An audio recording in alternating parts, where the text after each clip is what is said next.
ಆತ್ಮೀಯ ಬಂಧುಗಳು, ಹೇಗಿದ್ದೀರ ಎಲ್ಲರೂ? ಸ್ನೇಹಿತರೆ, ನೀವೆಲ್ಲರೂ ಕೂಡ ನೋಡ್ತಾ ಇರ್ಬೋದು ನಟಿ ರಮ್ಯಾ ಕೃಷ್ಣ ಅವರ ಒಂದು ಬದುಕು ಹೀಗೆ ಯಾಕಾಯಿತು, ಏನಾಯಿತು ಅನ್ನೋದನ್ನ ಸ್ವಲ್ಪ ಮಾಹಿತಿಯನ್ನು ನಿಮಗೆ ತಿಳ್ಕೊಳ್ಳೋಕೆ ನಾನು ಇಷ್ಟಪಡ್ತೀನಿ. ನೋಡಿ, ಏನಂತಂದರೆ ಅವರು ಮದುವೆ ಏನೋ ಆಯಿತು ನಿಜ, ಈಗ ಡಿವೋರ್ಸ್ಗೆ ಹೋಗೋ ಒಂದು ಲೆವೆಲ್ಗೆ ಬಂದುಬಿಟ್ಟಿದೆ ಅಂತೆ.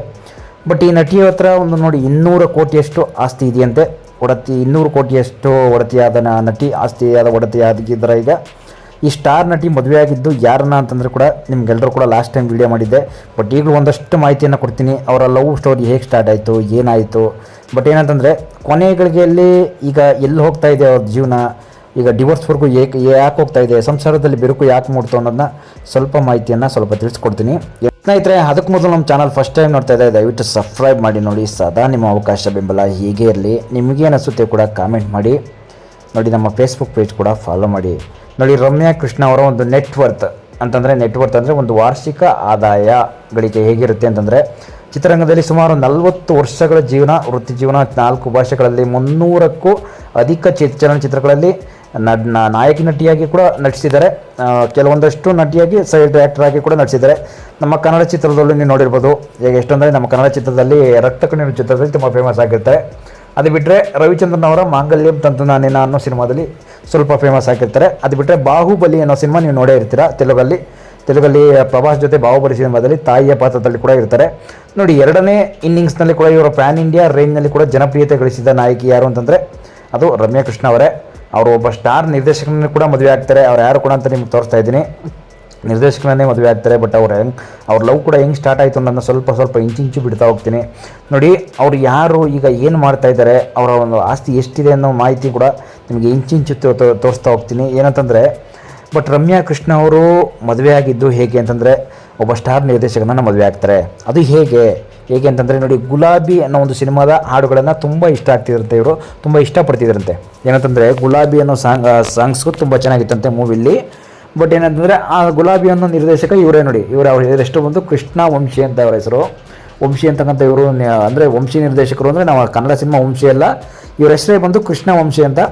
ಬಟ್ ಇವರು ರಮ್ಯಾ ಕೃಷ್ಣ ಅವ್ರನ್ನ ಇವರೇನು ಇಷ್ಟಪಟ್ಟಿಲ್ಲ, ಸ್ವತಃ ಅವರೇ ಕೂಡ ರಮ್ಯಾ ಕೃಷ್ಣ ಅವರೇ ಇವರು ಸಾಂಗ್ಸನ್ನು ಇಷ್ಟಪಟ್ಟು ಮತ್ತು ಶೂಟಿಂಗ್ ಸೆಟ್ಟಲ್ಲೂ ಕೂಡ ಏನೋ ಒಂದಷ್ಟು ಲವ್ ಆಗಿ ಮದುವೆಯನ್ನು ಆಗ್ತಾರೆ. ಕೊನೆಗೆ ಒಂದು ದಾಂಪತ್ಯ ಜೀವನಕ್ಕೆ ಕೂಡ ಕಾಲಿಡ್ತಾರೆ.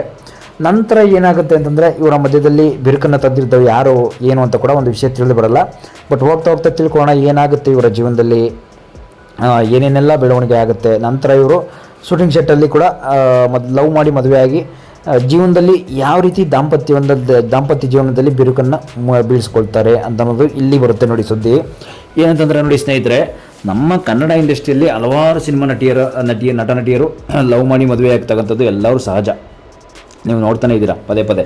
ಬಟ್ ಏನಂತಂದರೆ, ಈ ನಟಿನೂ ಕೂಡ ಏನಂತಂದರೆ ತಮ್ಮ ವಯಸ್ಸಿಗೆ ತಕ್ಕಂತೆ ಮದುವೆಯನ್ನು ಮಾಡಿಕೊಂಡ್ರು ಇಲ್ಲ ಅಂತಲ್ಲ. ಬಟ್ ಏನಂತಂದರೆ, ನಂತರ ಅವರು ಈಗ ಡಿವೋರ್ಸ್ ಮೊರೆ ಹೋಗ್ತಾ ಇದ್ದಾರೆ ಅಂತ ಕೂಡ ಒಂದಷ್ಟು ಸುದ್ದಿಗಳು ಹರಿದಾಡ್ತಾ ಇದೆ.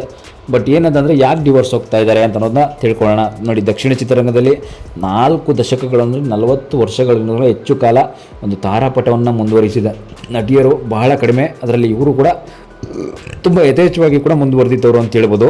ಇವರು ಬಿಗ್ ಬಜೆಟ್ಗಳ ಸಿನಿಮಾ ಚಿತ್ರಗಳಲ್ಲಿ ತುಂಬ ಪಾತ್ರಗಳನ್ನು ಮಾಡ್ತಿದ್ರಂತೆ. ತೆಲುಗು ಸ್ಕ್ರೀನ್ನಲ್ಲಿ ನಾಯಕಿಯಾಗಿ ಒಂದು ಕೆಲವರನ್ನು ಆಳ್ತಾರಲ್ಲ, ತೆಲುಗು ನಾಯಕಿಯಾಗಿ ಆಳ್ತಾರಲ್ಲ ಕೆಲವರು ಮಾತ್ರ ಪ್ರಸ್ತುತ ಟಾಲಿವುಡ್ನಲ್ಲಿ ತಾರಾಪಟದಲ್ಲಿ ಮುಂದುವರಿತಿರ್ತಾರಲ್ಲ, ಆ ಪೈಕಿ ರಮ್ಯಾ ಕೃಷ್ಣ ಕೂಡ ಒಬ್ಬರು ಅಂತ ಹೇಳ್ಬೋದು. ನೋಡಿ, ತನ್ನ 2ನೇ ಇನ್ನಿಂಗ್ಸ್ನಲ್ಲಿ ಧಾವಿಸುತ್ತಿರುವ ಈ ನಟಿ ನಾಯಕಿಯಾಗಿ ತಾರಾಪಟವನ್ನೇ ಸಾಧಿಸಿದಷ್ಟೇ ಪಾತ್ರ ಕಲಾವಿದೆಯಾಗಿಯೂ ಬಹುಬೇಡಿಕೆಯ ನಟಿಯಾಗಿ ಕೂಡ ತುಂಬ ಗುರುತಿಸ್ಕೊತಾರಂತೆ. ನೋಡಿ, 55ನೇ ವಯಸ್ಸಿನಲ್ಲೂ ಸಹ 55ನೇ ವಯಸ್ಸಲ್ಲಿ ಈಗ ಟಾಲಿವುಡ್ ಅಂದರೆ ತೆಲುಗು ಸಿನಿಮಾದಲ್ಲಿ ನಾಯಕಿಯಾಗಿ ರಮ್ಯಾ ಕೃಷ್ಣ ತಮ್ಮ ವಿಶೇಷ ಚಾಪವನ್ನು ಮೂಡಿಸ್ತಾ ಇದ್ದಾರೆ ಅಂತ ಹೇಳ್ಬೋದು. ಬಟ್ ತೆಲುಗಿನಲ್ಲಿ ಚಿರಂಜೀವಿ, ನಾಗಾರ್ಜುನ, ಬಾಲಕೃಷ್ಣ, ಜಗಪತಿ ಬಾಬು, ವೆಂಕಟೇಶ್ ಮತ್ತು ಶ್ರೀಕಾಂತ್ ಅವರಂತಹ ನಾಯಕರೊಂದಿಗೆ ನಟಿಸಿರುವ ರಮ್ಯಾ ಕೃಷ್ಣ ತಮಿಳಿನಲ್ಲಿ ರಜನಿಕಾಂತ್, ವಿಜಯಕಾಂತ್ ಮತ್ತು ಶರತ್ ಕುಮಾರ್ ಅವರಂತಹ ನಾಯಕರೊಂದಿಗೆ ನಟಿಸಿದ್ದಾರೆ ಅಂತ ಹೇಳ್ಬೋದು. ನೋಡಿ, ಅಮಿತಾಬ್ ಬಚ್ಚನ್ ಅಂತ ಕೂಡ ಆ್ಯಕ್ಟರ್ ಜೊತೆಗೆ ನಟಿಸ್ತಾ ಇದ್ದಾರೆ ಅಂತ ಕೂಡ ಒಂದು ವಿಷಯ ಕೇಳಿ ಬರ್ತಾ ಇದೆ. ಬಟ್ ಅವರ ಪತ್ನಿಯಾಗಿ ನಟಿಸಿದ ರಮ್ಯಾ ಕೃಷ್ಣ ಅವರು ಮತ್ತೊಮ್ಮೆ ತಮ್ಮ ಅಭಿನಯದ ಪ್ರೇಕ್ಷಕರ ಮೆಚ್ಚುಗೆಗೆ ಪಾತ್ರರಾಗ್ತಾರೆ. ಈ ಚಿತ್ರ ದೊಡ್ಡ ಯಶಸ್ಸನ್ನು ಕೂಡ ಕಾಣುತ್ತೆ. ನೋಡಿ, ಬಾಕ್ಸ್ ಆಫೀಸ್ನಲ್ಲಿ 650 ಕೋಟಿಗೂ ಅಧಿಕ ಹಣವನ್ನು ಕೂಡ ಸಂಗ್ರಹಿಸುತ್ತಂತೆ. ಬಟ್ ಏನಂತಂದರೆ, ರಮ್ಯಾ ಕೃಷ್ಣ ಅವರು ನಾಯಕಿಯಾಗಿ ನಟಿಸಿದ ಕೂಡಲೇ ನಿರ್ದೇಶಕ ಕೃಷ್ಣ ವಂಶಿ ಅವರನ್ನು ವಿವಾಹ ಆಗ್ತಾರೆ. ಇಲ್ಲ ಅಂತಲ್ಲ. ನೋಡಿ, 2003ರಲ್ಲಿ ಅವರು ವಿವಾಹ ಆಗೋದು. ಇವ್ರ ವಿವಾಹ 2003 ಆಗುತ್ತೆ. ನಂತರ ಅವ್ರಿಗೆ ಒಬ್ಬ ಮಗ ಕೂಡ ಈಗಿದ್ದಾನೆ. ರಮ್ಯಾ ಕೃಷ್ಣ ಅವರ ಪಾತ್ರ ಕಲಾವಿದೆಯಾಗಿಯೂ ಭಾರಿ ಸಂಭಾವನೆಯನ್ನು ಪಡೆಯುತ್ತಿದ್ದಾರೆ ಅಂತ ಹೇಳ್ಬೋದು. ಅವರು ಪ್ರತಿ ಚಿತ್ರಕ್ಕೆ 3 ಕೋಟಿಗಳವರೆಗೆ ಸಂಭಾವನೆಯನ್ನು ಪಡೆಯುತ್ತಿದ್ದಾರೆ ಅಂತ ಹೇಳ್ಬೋದು.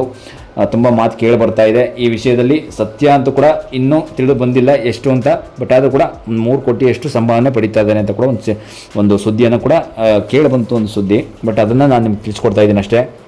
ಬಟ್ ಇತ್ತೀಚೆಗೆ ರಮ್ಯಾ ಕೃಷ್ಣ ಅವರ ಆಸ್ತಿ ಮತ್ತು ಜೀವನ ಶೈಲಿಗೆ ಸಂಬಂಧಿಸಿದ ಮಾಹಿತಿಯಂತೂ ತುಂಬ ಸಾಮಾಜಿಕ ಸೋಷಿಯಲ್ ಮೀಡಿಯಾದಲ್ಲಂತೂ ತುಂಬ ವೈರಲ್ ಆಗ್ತಾ ಇದೆ. ದೀರ್ಘಕಾಲದಿಂದ ಉದ್ಯಮದಲ್ಲಿ ತುಂಬ ಕೆಲಸ ಮಾಡ್ತಿರೋದ್ರಿಂದ ಅವರಿಗೆ ಆರ್ಥಿಕ ಸಂಕಷ್ಟ, ತುಂಬ ಬಲಶಾಲಿಯಾಗೇ ಇದ್ದಾರೆ ಅವರು. ಆರ್ಥಿಕ ಸಂಕಷ್ಟ ಅಂತಕ್ಕಂಥದ್ದು, ದುಡ್ಡಿನ ಕೊರತೆ ಅಂತಕ್ಕಂಥದ್ದು ಯಾವುದು ಕೂಡ ಅವ್ರಿಗಿಲ್ಲ. ಬಟ್ ಅವರು ಚೆನ್ನೈನಲ್ಲಿ, ಹೈದರಾಬಾದಲ್ಲಿ, ಬೆಂಗಳೂರಿನಲ್ಲಂತಹ ನಗರಗಳಲ್ಲಿ ಐಷಾರಾಮಿ ಮನೆಗಳನ್ನು ಕೂಡ ಹೊಂದಿದ್ದಾರೆ ಅಂತ ಹೇಳ್ಬೋದು. ಬಟ್ ಅಷ್ಟೇ ಅಲ್ಲ, ರಮ್ಯಾ ಕೃಷ್ಣ ಅವರಿಗೆ ಕಾರುಗಳ ಮೇಲೆ ವಿಶೇಷ ಪ್ರೀತಿ ಇರೋದ್ರಿಂದ ಅವರ ಗ್ಯಾರೇಜ್ನಲ್ಲಿ ಹಲವು ಐಷಾರಾಮಿ ಕಾರುಗಳಿವೆ ಎಂದು ಕೂಡ ವರದಿಯಾಗಿದೆ ಅಂತ ಹೇಳ್ಬೋದು.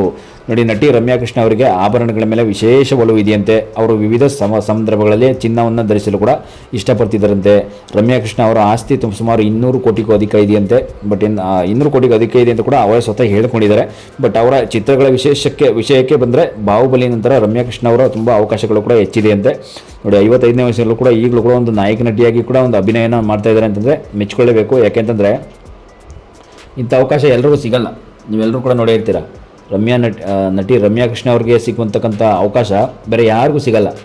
ಅವೆಲ್ಲ ನೀವು ನೋಡ್ತಾ ಇರ್ತಕ್ಕಂಥದ್ದು ಕೆಲವೊಂದಷ್ಟು ನಮ್ಮ ಕನ್ನಡ ನಟಿಯರನ್ನು ನೋಡಿ ಒಂದಷ್ಟು ಸಿನಿಮಾಗಳನ್ನ ಮಾಡ್ತಾರೆ, ಕೆಲವೊಂದಷ್ಟು ಈ ನಟಿ ಪಾತ್ರವನ್ನು ಮಾಡ್ತಾರೆ ಅಷ್ಟೇ. ಅಂದರೆ ನಾಯಕಿ ನಟಿಯಾಗಿ ಒಂದು 3-4 ಸಿನಿಮಾ, 2 ಸಿನಿಮಾ ಮಾಡೋದು, 1 ಸಿನಿಮಾ ಮಾಡೋದು ಮಾಡ್ತಾರೆ. ಇನ್ನು ಬೇರೆ ಬೇರೆ ಸಿನಿಮಾಗಳಲ್ಲಿ ಕಾಣಿಸಲ್ಲ ಅವರು. ಯಾಕೆಂತಂದರೆ ಅವ್ರು ಎಲ್ಲಿ ಮರೆಯಾಗ್ತಾರೆ, ಏನಾಗ್ತಾರೆ ಅಂತಕ್ಕಂಥದ್ದು ನಾನು ನೆಕ್ಸ್ಟ್ ಎಪಿಸೋಡಲ್ಲಿ ಇಂಚಿಂಚು ಮಾಹಿತಿಯನ್ನು ಬಿಡ್ತೀನಿ. ಯಾರ್ಯಾರು ಎಲ್ಲೆಲ್ಲಿ ಮರೆಯಾಗ್ತಾರೆ, ಏನೇನು ಆಗ್ತಾರೆ ಅನ್ನೋದನ್ನ ತಿಳಿಸ್ಕೊಡ್ತೀನಿ. ಬಟ್ ಏನಂದರೆ ಇವರ ಒಂದು ಎಪಿಸೋಡ್ ಅಂತಂದರೆ ನೋಡಿ, ಮೊದಲು ಲವ್ ಆಗುತ್ತೆ, ಮದುವೆ ಆಗುತ್ತೆ, ಒಬ್ಬ ಮಗ ಕೂಡ ಇದ್ದಾನೆ. ಬಟ್ ಆದರೆ ಈಗ ಡಿವೋರ್ಸ್ ಕತೆ ಏನಾಗ್ತಾ ಇದೆ ಇವ್ರದ್ದು ಅನ್ನೋದು ನಾನು ನಿಮಗೆ ಆಗಲೇ ಹೇಳಿದೆ. ಡಿವೋರ್ಸ್ ಬಗ್ಗೆ ಇವ್ರದ್ದು ವಿಷಯನ ತಿಳಿಸ್ಕೊಡ್ಲೇಬೇಕು. ಇವ್ರು ಡಿವೋರ್ಸ್ ಬಗ್ಗೆ ಏನಾಗ್ತಾ ಇದೆ, ನಟಿ ರಮ್ಯಾ ಕೃಷ್ಣ ಅವರು ಡಿವೋರ್ಸ್ ಬಗ್ಗೆ ಏನಂತ ಇದ್ದಾರೆ. ಬಟ್ ಏನಂತಂದರೆ ಈ ನಟಿಯ ಬಗ್ಗೆ ಕೆಲವೊಂದಷ್ಟು ಸೋಷಿಯಲ್ ಮೀಡಿಯಾದಲ್ಲಿ ಸುಳ್ಳು ಚರ್ಚೆಗಳು ಸುದ್ದಿಯನ್ನು ಮಾಡ್ತಾಯಿತ್ತು. ಏನು ಸುದ್ದಿ ಅಂತಂದರೆ, ಈ ನಟಿಗೆ ಆಲ್ರೆಡಿ ಸರ್ಜರಿ ಆಗ್ತಾಯಿದೆ, ಏನೋ ಒಂದು ಸರ್ಜರಿ ಆಪ್ರೇಷನ್ ಆಗ್ತಾಯಿದೆ ಅಂತ ಕೂಡ ಒಂದು ಸುಳ್ಳು ಸುದ್ದಿ. ಬಟ್ ಅದನ್ನು ನಾನು ನೆಕ್ಸ್ಟ್ ಹೇಳ್ತೀನಿ ಏನು ಆಪ್ರೇಷನ್ ಅಂತ. ನೋಡಿ, ಬಾಹುಬಲಿ ನಟಿ ರಮ್ಯಾ ಕೃಷ್ಣ ಒಂದು ವಿಚ್ಛೇದನ ಕೊನೆಗೂ ಕ್ಲಾರಿಟಿ ಕೊಟ್ಟಿದ್ದಾರಂತೆ. ಗಂಡ ಕೃಷ್ಣವಂಶಿಯವರು ಕ್ಲಾರಿಟಿ ಕೊಟ್ಟಿದ್ದಾರಂತೆ. ನೋಡಿ, ಡೈರೆಕ್ಟರ್ ಕೃಷ್ಣವಂಶಿಯವರು 90ರ ದಶಕದಲ್ಲಿ ಸ್ಟಾರ್ ನಾಯಕಿಯಾಗಿ ಖ್ಯಾತಿ ಗಳಿಸಿದರೆ ರಮ್ಯಾ ಕೃಷ್ಣ ಅವ್ರನ್ನೇ ಮದುವೆ ಆಗ್ತಾರೆ. ನಂತರ ಸ್ವಲ್ಪ ಸಮಯದವರೆಗೆ ಅವರು ಸ್ಟಾರ್ ನಾಯಕಿಯಾಗಿ ಉಳಿಕೊಂಡು 2ನೇ ಇನ್ನಿಂಗ್ಸ್ನಲ್ಲಿ ಕೂಡ ಅಪಾರ ಜನಪ್ರಿಯತೆಯನ್ನು ಗಳಿಸ್ತಾರೆ. ಚಿತ್ರರಂಗದಲ್ಲಿ ಮುದ್ದಾದ ಜೋಡಿ ಅಂತ ಕೂಡ ಒಂದು ಕರೆಸ್ಕೋತಾರೆ. ಬಟ್ ಈಗ ಡಿವೋರ್ಸ್ ಪಡೆದುಕೊಳ್ಳುವಂತಿದೆ ಅವ್ರ ಜೀವನ. ಅವ್ರ ವದಂತಿಯನ್ನು ಹಬ್ಬಿಸ್ತಾ ಇದೆ ಅಂತಕ್ಕಂಥದ್ದು ನೀವು ನೋಡಿರ್ಬೋದು. ಅವ್ರ ಒಂದು ಜೀವನ ಈಗ ಡಿವೋರ್ಸ್ವರೆಗೂ ಹೋಗ್ತಾ ಇದೆ. ಈಗ ಕೃಷ್ಣವಂಶಿ ಅಂತಿಮವಾಗಿ ಯಾಕೆ ಡಿವೋರ್ಸ್ಗೆ ಹೋಗ್ತಾ ಇದೆ ಅಂತಕ್ಕಂಥದ್ದನ್ನು ರೀಸನ್ನ ಕೊಡ್ತೀನಿ ನೋಡಿ ನಿಮಗೆ. ಏನಾಗ್ತಾ ಇದೆ ಅವ್ರ ಜೀವನದಲ್ಲಿ, ಬಿರುಕು ಹೇಗೆ ಮೂಡ್ತಾ ಇದೆ, ಏನಾಯಿತು ಅಂತ ಕೂಡ ನೋಡಿ. 90ರ ದಶಕದಲ್ಲಿ ಸ್ಟಾರ್ ನಾಯಕಿಯಾಗಿ ಗಳಿಸಿದ ರಮ್ಯಾ ಕೃಷ್ಣ ಅವರು ಕೃಷ್ಣವಂಶಿಯವ್ರನ್ನ ಪ್ರೀತಿಸಿ ಮದುವೆ ಆಗ್ತಾರೆ. ಸ್ವಲ್ಪ ಸಮಯದವರೆಗೆ ಉಳಿದು 2ನೇ ಇನ್ನಿಂಗ್ಸಲ್ಲಿ ತುಂಬ ಅಪಾರ ಪ್ರೀತಿಯೆಲ್ಲ ಗಳಿಸೋದು ನಿಮಗೆಲ್ಲ ಗೊತ್ತೇ ಇದೆ. ಬಟ್ ಆದರೆ ಈಗ ವಿಚ್ಛೇದನ ವೇದಾಂತಿಗಳು ಕೃಷ್ಣವಂಶಿಯವರು ಈಗ ನಿರಾಕರಿಸ್ತಾ ಇದ್ದಾರೆ. ಬೇಡ, ವಿಚ್ಛೇದನ ಬೇಡ, ಹೀಗೆ ಕಂಟಿನ್ಯೂ ಮಾಡೋಣ ಜೀವನವನ್ನು ಅಂತ ಕೂಡ ಹೇಳ್ತಾ ಇದ್ದಾರೆ. ಬಟ್ ರಮ್ಯಾ ಚೆನ್ನೈನಲ್ಲಿ, ತಾನು ಹೈದರಾಬಾದಲ್ಲಿ ಇರೋದ್ರಿಂದ ಈ ವದಂತಿ ಹಬ್ಬಿದೆ ಅಂತ ಕೂಡ ಹೇಳ್ಬೋದು. ತಮ್ಮ ನಡುವೆ ಪ್ರೀತಿ ಗೌರವ ಹಾಗೇ ಇದೆ ಅಂತ ಕೂಡ ಕೃಷ್ಣವಂಶಿಯವರು ಹೇಳ್ತಾ ಇದ್ದಾರೆ. ಕೆಲಸದ ಕಾರಣಗಳಿಂದಾಗಿ ಬೇರೆ ಪ್ರದೇಶಗಳಲ್ಲಿದ್ದೇವೆ, ನಮ್ಮ ವೈವಾಹಿಕ ಜೀವನದಲ್ಲಿ ಯಾವುದೇ ಸಮಸ್ಯೆಗಳಿಲ್ಲ. ನೋಡಿ, ನಮ್ಮಿಬ್ಬರ ನಡುವೆ ಪ್ರೀತಿ ಮತ್ತು ಗೌರವ ಹಾಗೇ ಇದೆ, ಈಗಲೂ ಕೂಡ ಹಾಗೇ ಇದೆ, ಮುಂದೆ ಕೂಡ ಹಾಗೇ ಇರುತ್ತೆ ಅಂತ ಕೂಡ ತುಂಬ ಹೇಳ್ಕೊಂಡಿದ್ದಾರೆ ಅವರು, ರಮ್ಯಾ ಕೃಷ್ಣ ಅವರು ಸ್ವತಃ. ಬಟ್ ಏನಾದರೂ ಕೃಷ್ಣವಂಶಿಯವರು ಕೂಡ ಹೇಳ್ಕೊಂಡಿದ್ದಾರೆ. ಯಾಕೆಂತಂದರೆ ಸ್ನೇಹ ಪ್ರೀತಿಯಾಗಿ ಕೂಡ ಅರಳುತ್ತೆ ಒಂದೊಂದ್ಸಲ. ನೋಡಿ, ರಮ್ಯಾ ಕೃಷ್ಣ ಬಗ್ಗೆ ಹೇಳೋದಾದರೆ, ಬಾಹುಬಲಿ ಸಿನಿಮಾ ಅಂತ ನೀವು ನೋಡಿರ್ಬೋದು. ಬಾಹುಬಲಿ ಚಿತ್ರದ ಮೂಲಕ ಶಿವಗಾಮಿಯಾಗಿ ಪಾತ್ರದಲ್ಲಿ ತಮ್ಮ 2ನೇ ಇನ್ನಿಂಗ್ಸ್ನಲ್ಲಿ ಕೂಡ ತುಂಬ ದೊಡ್ಡ ಮಟ್ಟದಲ್ಲಿ ಜನಪ್ರಿಯತೆಯನ್ನು ಗಳಿಸ್ತಾರೆ ಅಂತ ಹೇಳ್ಬೋದು. ಬಟ್ ಆದರೆ ಇವರ ಜೀವನದಲ್ಲಿ ಈಗ ನಾವಂತಂದರೆ ಜನಗಳು ಸೋಷಿಯಲ್ ಮೀಡಿಯಾದಲ್ಲಿ ಯಾವ ರೀತಿ ಚರ್ಚೆಯನ್ನು ಮಾಡ್ತಾ ಇದ್ದಾರೆ ಅಂತಂದರೆ, ಡಿವೋರ್ಸ್ ವಿಚಾರ ಬರ್ತಾ ಇದೆ ಇವ್ರದ್ದು. ನೋಡಿ, ಡಿವೋರ್ಸ್ ವಿಚಾರ ಎಲ್ಲ ಏನೂ ಇಲ್ಲ ಅಂತ ಕೂಡ ಅವರ ಒಂದು ತಿಳಿಸ್ಕೊಡ್ತಾ ಇರ್ತಕ್ಕಂಥ ಅವ್ರ ಗಂಡ ಹಸ್ಬೆಂಡ್ ಆದಂಥವ್ರು ತಿಳಿಸ್ಕೊಡ್ತಾ ಇದ್ದಾರೆ. ಡಿವೋರ್ಸ್ ವಿಚಾರ ಎಲ್ಲ ಯಾವುದೂ ಇಲ್ಲ.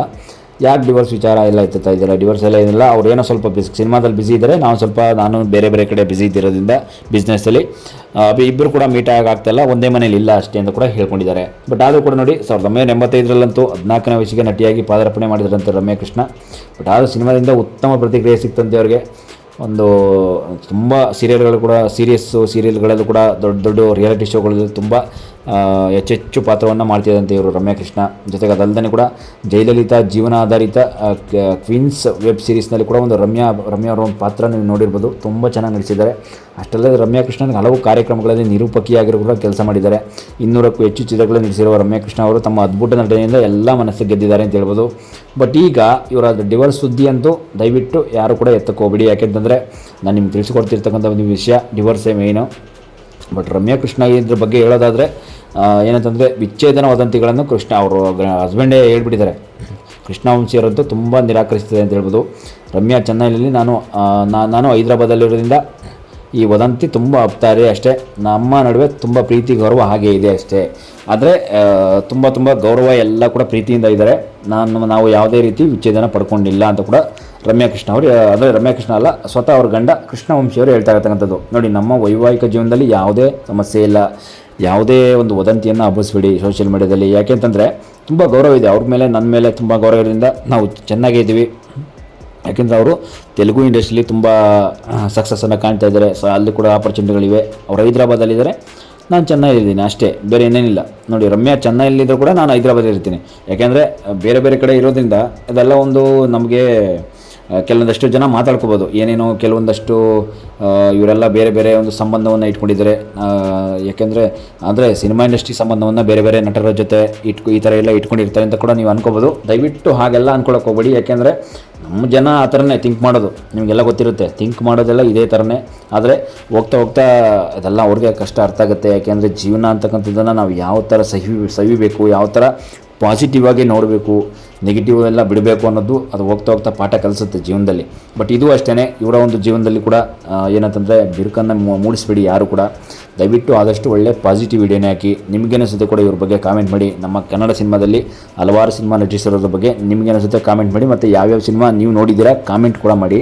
ಯಾಕೆಂತಂದರೆ ಅವ್ರ ಸಿನಿಮಾ ಹಲವಾರು ಒಂದು ಜಗತ್ತಿಗೆ ಕೂಡ ಒಳ್ಳೆಯದನ್ನು ಕೊಡ್ತಾ ಇದೆ. ಯಾಕೆಂತಂದರೆ ಅವರಿಂದ ಒಳ್ಳೊಳ್ಳೆ ಕಾಲದಲ್ಲಿ ಒಳ್ಳೊಳ್ಳೆ ಹೆಸರನ್ನು ಮಾಡ್ತಾರೆ ಅಂತಂದರೆ ನಾವು ನಿಜಕ್ಕೂ ಇಂಥ ನಟಿಯನ್ನು ಉಳಿಸ್ಕೋಬೇಕು. ನೋಡಿ, ನೆಕ್ಸ್ಟ್ ಎಪಿಸೋಡಲ್ಲಿ ಇನ್ನೂ ಹಲವಾರು ವಿಷಯ ತಿಳಿಸ್ಕೊಡ್ತೀನಿ. Thank you.